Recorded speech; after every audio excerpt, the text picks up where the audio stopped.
Connecticut is made up of 169 cities and towns that make our state so great. Today, we look at Wolcott. And with us now is the mayor of Wolcott, Thomas Dunn. Mayor Dunn, good to see you here on the program. Good to see you too. We love the great town of Wolcott. Yeah, Wolcott's great. So tell me a little bit about how many you've been in for a while now, right? Yeah, I'm I'm in my 21st year right now as mayor. Born and raised in Wolcott, and just a great town. Raised my family there. Have a family in town, and it's going good. Tell me a little bit about do you think is the biggest problem facing Wolcott right now? Well, I think like everybody else, just the prices, everything's growing. They go in the grocery store, they go to the gas station. Everything that we buy in the town is up. You know, we had to raise our mill rate again, this year.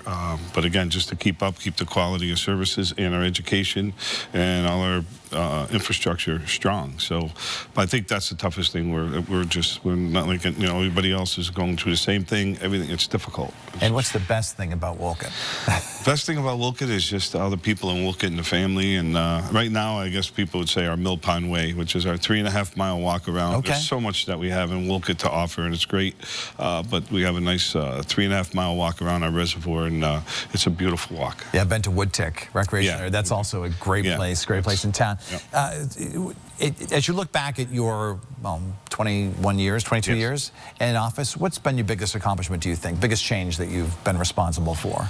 I think just keeping our town fiscally strong. I mean, we're really good fiscally. Our fund balance is strong. Financially, we've made it through, like in 2009, they're the toughest economic times that anybody's seen. We've got through that. So I think a lot of accomplishments throughout all the years, but just keeping us in the game, keeping us steady, and making sure that we could afford the things that we could for the people of our town. And in terms of taxes, have they remained flat, or are they going up? Or they're going up this year. They're going up a little bit, but we've gone down a couple of years, and that's could be due to reval. Or my first year, we lowered the mill rate, but it's steady. We kept it steady, so we're proud of that. And we're actually utilized the mill rate, which is actually the residents. That's their money, the taxpayers, their money. That's any surplus that we get throughout the year. So we give some back, and we don't have to hit them as hard. I had your neighbor in here not too long ago, the mayor of Waterbury, Paul Pernaruski, who told me that Waterbury got 4,000 new residents in the last couple of years post-COVID. Has Wolcott seen any type of growth like that? Yeah, we've had growth. Again, it's all the properties. We were very wooded. A lot of woods that were turned into developments over the years, and that's people selling it off their property now for the retirement and putting in houses. So yeah, there's like 185 houses. I was on a dead end, and 185 houses up above, up the street from me. So which is interesting because some towns there's no land to build new houses. Right. And we had the land, and now it's mostly all houses, and we're kind of running out of land, but it's great. It's a good town. What's your pitch to someone who's out there looking for a house right now? If you wanted them to come to Wolcott, what would you say in a nutshell? Well, I mean, it's just a great small town. It's good education. The town's good. Our infrastructure, like I said, fixing our roads. We have a lot of things for the youth. We have seniors.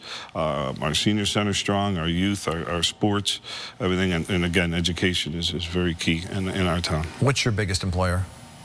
Our biggest employer is probably, we had a company in there, Anstro, but they're just moving out now. We have another company coming in. They're basically the factories. It's a small little factory area. We don't have too much of the economic growth that like the cities have. It's mostly all just small retail. But we do have some factories in town, like ITW Highland and things like that. Have like 70, 80 employees, 100 employees. So. So we don't have the large thing. We're not built that way. Well, we appreciate you telling us the story of Wolcott. The mayor, Thomas Dunn, thanks so much for being with us here today. Thank you.